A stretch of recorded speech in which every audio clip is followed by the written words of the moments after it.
Star Wars Episode 6, Return of the Jedi, is directed by Richard Marquand. Yes, I know, for the longest time I thought that this film was directed by George Lucas, but apparently not. When I was rewatching this film, I looked it up on IMDb, and it turns out it's directed by Richard Marquand. And yeah, that's, I guess, another thing I didn't know about Star Wars.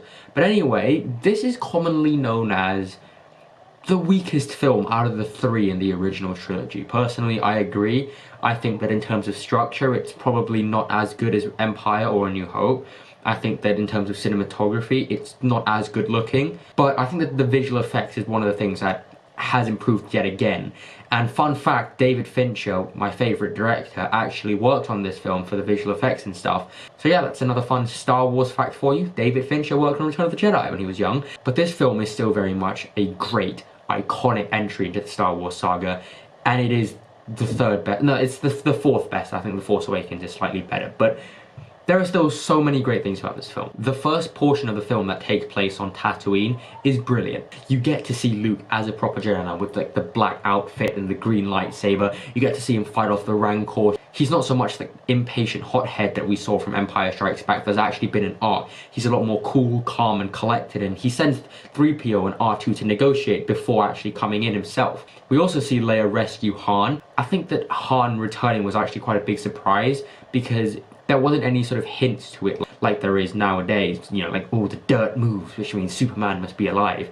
People thought that Han was gone at least for a certain amount of time, and they bring him back, which I think was really good. And the way they brought him back was great, because Leia was the one who brought him back, and she sort of pretended to be the bounty hunter, and they actually take their time. They don't just bring him back at the very first scene. And of course you also get introduced to Jabba the Hutt, who is such a vile and sloppy and slimy, disgusting character. The animatronics to this day I think hold up so well. Jabba the Hutt genuinely looks real. And of course you get the Sarlacc pit scene, which is just yet another iconic scene in the Star Wars saga.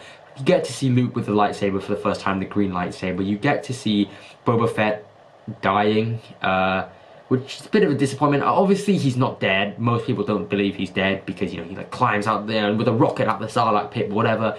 But yeah, I thought Boba Fett was a criminally underused character, and although I think he is a pretty cool character, has a cool look, I just think that as a character, he's not very good.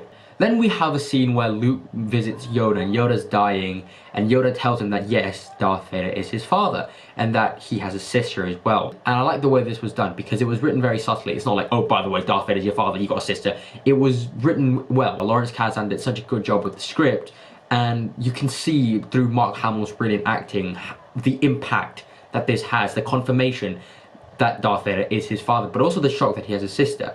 And, you know, when Leia finds out in the whole scene there, that was so good as well. We also get introduced properly, physically, to the Emperor for the first time. And I think that the idea that the Emperor is this, like, crippled, wrinkly old guy with a really fucked up face made the viewers at that time, and anyone who watches the films now for the first time, kind of creates that idea of, why is this guy respected? Why is he so, like, feared? Why is he the Emperor? He's just some old guy.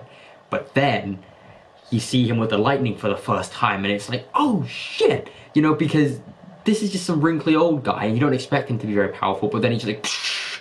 And up to that point in the saga, there was no Force lightning like there were in the prequels, and so it was a massive shock. All of his dialogue is so incredible, so iconic. I do believe personally that the Emperor's lines in Revenge of the Sith are always going to be more iconic, you know, like, do it, I am the Senate. What else is there? Like, no, power! You know, that's the funny stuff that gets made into memes. But he's still very good in this film. We also have to talk about the Battle for Endor, which is the final big third act battle. I feel like this film is split very clearly into two acts, the Tatooine portion and the Endor portion. It doesn't really go by, you know, your typical 3-act structure, but it's fine, it's unique and it's new and it's different, which is nice, and I applaud them for trying to be different. And the Battle of Endor and, you know, the Ewoks are commonly seen as one of the weaknesses and one of the main criticisms of this film, just because the Ewoks feel like, oh, they were made to sell toys.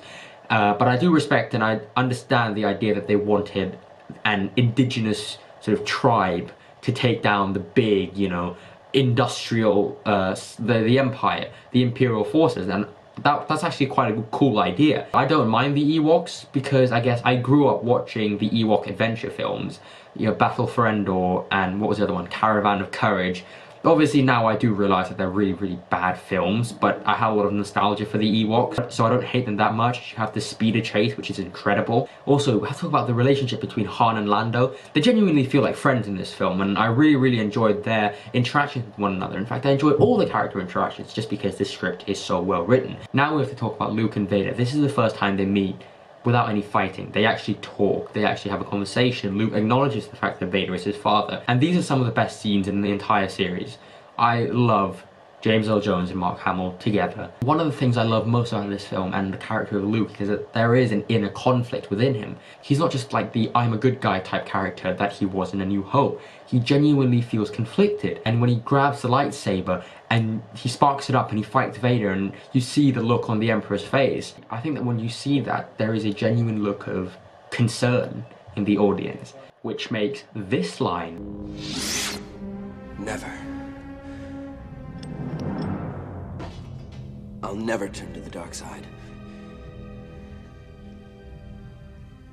You failed, Your Highness. I am a Jedi, like my father before me. So insanely satisfying and so insanely epic. It sends chills down my spine every time I see it. And it's just one of the most iconic lines in cinema. I am a Jedi, like my father before me. Oh my God! And then of course Darth Vader picking up Palpatine, realizing that he is a good person at the end, you know, because he has been with his son, and he throws Palpatine down that thing and it just blows up, and you see that Darth Vader lifts his mask off finally, and this is a guy that is genuinely fucked up. Like, his face is completely damaged and destroyed, and it kind of shows that not only is he psychologically damaged, he's physically damaged as well. And his interaction, his last scene with Luke is so damn emotional, and it's just so good and it's so effective, and it's one of my favourite scenes. So iconic. So this film is really, really good. It is a flawed film. I don't think it is as good as Empire or A New Hope, but it is still very much a brilliant, brilliant Star Wars film, and I'm going to give Return of the Jedi an A-. Guys, thank you very much for watching. We are getting so close to The Last Jedi. We've got Force Awakens left to go. Very excited. Thank you very much, guys, for watching. Thank you.